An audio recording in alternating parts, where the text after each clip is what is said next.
जय हिंद बच्चों, स्वागत है आपके अपने channel Y K V maths again tech channel में। आज हम कक्षा 8वीं से अध्याय 7 व्युत्क्रमानुपाती वितरण से फार्मूला देखेंगे, जिसमें हमें प्रश्नावली 7.2 बने। तो अनुक्रमानुपाती तो हमने देखा है, आज हम व्युत्क्रमानुपाती वितरण देखेंगे। तो व्युत्क्रमानुपाती वितरण क्या होता है, परिभाषा में दिया हुआ है, जब दो राशि में परस्पर इस प्रकार संबंध हो कि उनमें से एक राशि का मान बढ़ने से दूसरी राशि का मान कम हो। समझ रहे हैं ना, दो राशि बोल रहे हैं जिसमें एक राशि का मान बढ़ने से दूसरी राशि का मान कम हो, या पहली राशि का मान कम होने से दूसरी राशि का मान बढ़े, लेकिन ध्यान देना, लेकिन प्रत्येक स्थिति में दोनों राशियों का गुणनफल एक नियत हो मतलब समान हो। तो इस प्रकार के संबंध को व्युत्क्रमानुपाती विचरण कहते हैं। तो यहाँ पे एग्जांपल के तौर पे आपको बता दें व्युत्क्रमानुपाती क्या होता है बच्चों। जैसे मैं x बटे 1 लिखा हूं, तो x बटे 1 का व्युत्क्रमानुपाती क्या होगा, व्युत्क्रमानुपाती क्या होगा, 1 बटे 1 होगा। अब मैं लिख दूं यहाँ पे 1 बटे y का व्युत्क्रमानुपाती क्या होगा, उल्टा इसका व्युत्क्रम है ना, 1 बटे y का y बटे 1, या 15 बटे 25 ले लें। 15 बटे 25 का व्युत्क्रम क्या होगा, व्युत्क्रमानुपाती क्या होगा, 25 बटे 15। मतलब उसके क्रम को बदल देना है, ये हम मुख्य व्युत्क्रमानुपाती होता है। तो अगर यह मान स्थिर है या बढ़ रहा है तो ये कम होगा, और ये कम हो रहा है तो ये बढ़ रहा है। 1 बटे वाई कम हो रहा है तो ये वाला बढ़ रहा है, तो इसको कहेंगे हम व्युत्क्रमानुपाती। तो हम इस एग्जांपल से समझेंगे। तो बच्चे यहाँ पे कहा है कि पृष्ठों की संख्या को हम 1 से दर्शाएंगे, और उन पृष्ठों को पढ़ने में लगे दिनों की संख्या को हम y से दर्शाए हैं यहाँ पे। और यहाँ पे मान हमारे पास कितने मान है, 1 2 3 4 5। तो पांचों स्थिति में हमारा कहा गया क्या, प्रत्येक स्थिति में इसका गुणनफल नियत होना चाहिए। तो ये प्रत्येक स्थिति में हमें नियत मान प्राप्त होना चाहिए। तो चलिए यहाँ पे हम देखें, पृष्ठों की संख्या 16 है, और उसको पढ़ने में दिनों की संख्या 15, और पृष्ठों की संख्या 16 हो गया और दिनों की संख्या क्या हो गया, बढ़ गया। पृष्ठों की संख्या बढ़ गया हल्का सा, तो दिनों की संख्या हल्का सा घट गया। पृष्ठों की संख्या यहाँ पे देखें, 15 को पढ़ने में 16 दिन लग रहा है, और 24 पृष्ठ को पढ़ने में 10 दिन लग रहा है। तो हमारा व्युत्क्रमानुपाती यहाँ पे बढ़ रहा है तो ये घट रहा है, और ये घट रहा है तो ये बढ़ रहा है। तो प्रत्येक स्थिति में हमारा मान स्थिरांक होना चाहिए, नियत होना चाहिए। तो यहाँ पे हमारा y का मान क्या है, देखें y इज इक्वल टू मान है यहाँ पे 15 30 20। तो यहाँ पे हमारा y का मान इतना दिया हुआ है यहाँ पे सारणी में। तो इसको हम व्युत्क्रम करें, क्योंकि ये वाला बढ़ रहा है तो ये घट रहा है ना, ये घट रहा है तो ये बढ़ रहा है। तो हम व्युत्क्रम करें 1 बटे y, तो 1 बटे 15 हो जाएगा, 1 बटे 30, 1 बटे 20, 1 बटे 16 और 1 बटे 10। अब हमें अनुक्रमानुपाती संबंध हमारा नियतांक क्या आना चाहिए, नियत आना चाहिए, दोनों का गुणनफल। तो रेशियो x अनुपात उसका व्युत्क्रम मतलब 1 बटे y। तो जब हम इसको हल करेंगे बच्चों, यहाँ पे इसको जब हम हल करेंगे तो क्या हो जाएगा, इसको हम हल करेंगे तो x गुना y बराबर 1 है ना, दोनों का व्युत्क्रम हो जाएगा। तो यहाँ पे क्या हो गया, ये x गुना y। तो इसको हम जब गुना करें तो हमारा स्थिरांक समान आना चाहिए, मान क्या होना चाहिए, समान आना चाहिए। यहाँ पे हम मान रखेंगे, तो चलिए मान रखते जाते हैं क्रमशः।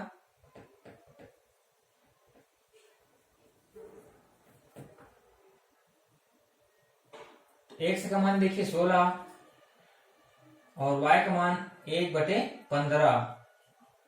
तो ये कितना हो जाएगा, आगे हल करें तो 15 16 में कितना हो जाएगा, ये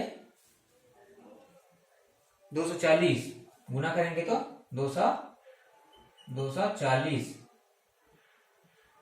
उसी प्रकार हम आगे बढ़ते जाएं। x अनुपात 1/y मतलब हो जाएगा 8/1/30। 1/30 जब हम इसको गुना करेंगे तो क्या हो जाएगा 8 गुना 30 मतलब 8 या 24, अर्थात ये भी हो गया हमारा 240। आगे लें, यहाँ पे हम तीसरा वाला को लें तो डायरेक्ट कहने का मतलब हम इन दोनों को गुना करेंगे। तो 1 से गुना y तो क्या हो जाएगा 12 गुनी 20 तो क्या हो जाएगा 12 गुनी 24 240। नेक्स्ट चले 15 गुनी 16, 1 से गुना y 1 से गुना y मतलब 15 गुना 16। जब यहाँ पे हमारा 16 गुना 15 आया तो 240, तो 15 गुना 16 240 हो जाएगा। उसी प्रकार तीसरा लें 1 से गुना y तो 24 गुना 10 अर्थात 240।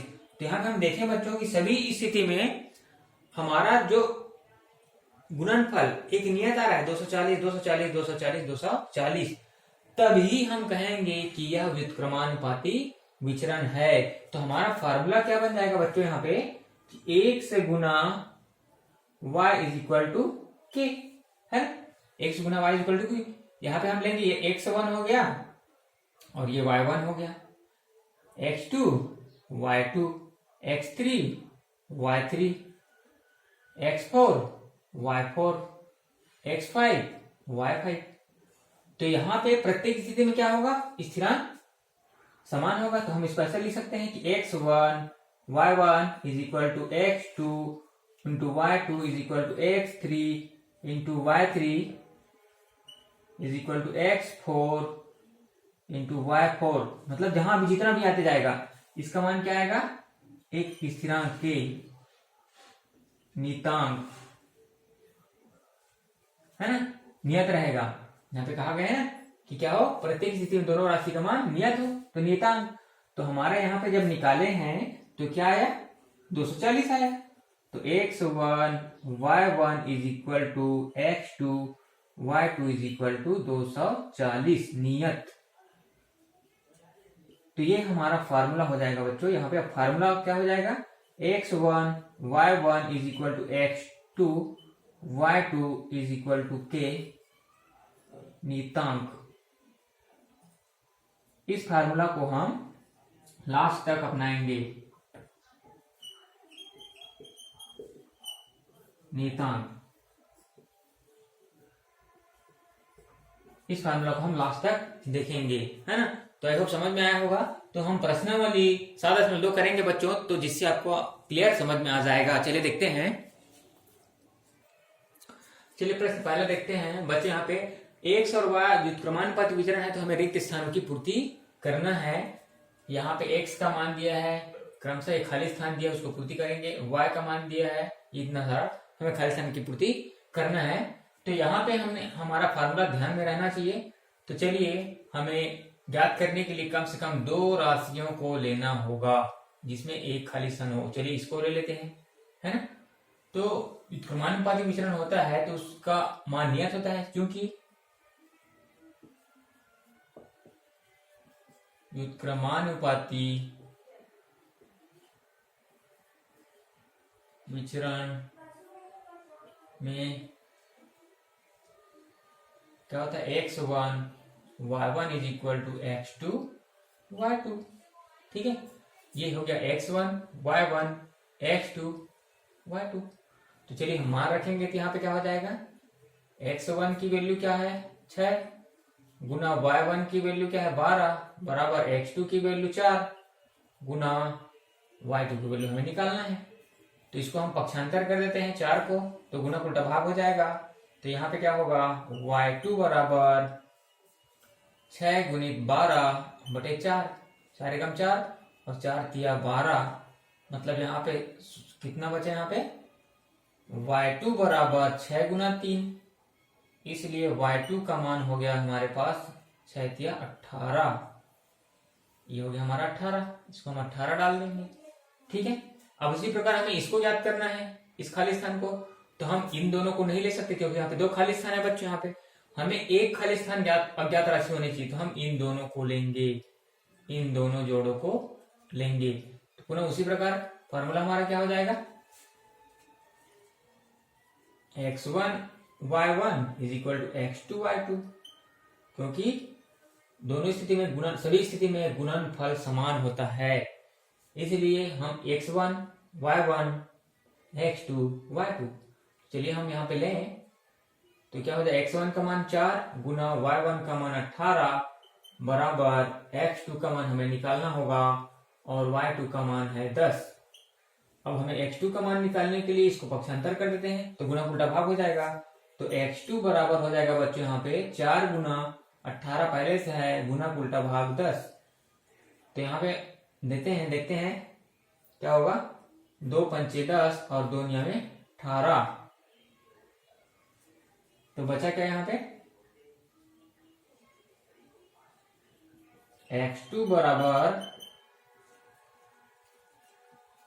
9 चौक 36/5,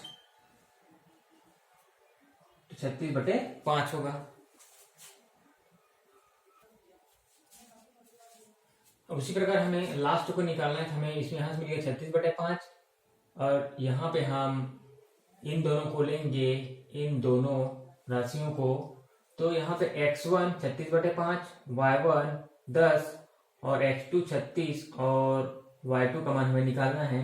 तो यहाँ पे 5 का 5 5 दूनी 10, तो 36 गुणित 2 और 36 गुणित y2 का मान जब हम निकालेंगे तो इस 36 को पक्षांतर करना होगा, 36 को पक्षांतर करेंगे तो 36 गुणित 2/36, तो 36 से कम 36 और 36 से कम 36, बचा क्या 2।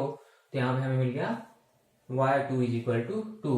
तो ये होता है हमारा व्युत्क्रमानुपाती विचरण। तो आगे हम देखेंगे नेक्स्ट क्वेश्चन, मिलते हैं नेक्स्ट वीडियो में। तो हमारे चैनल को सब्सक्राइब करके रखें और बेल आइकन को ऑल प्रेस जरूर रख लें, और हम मोटिवेशन देने के लिए लाइक जरूर करें। Good day.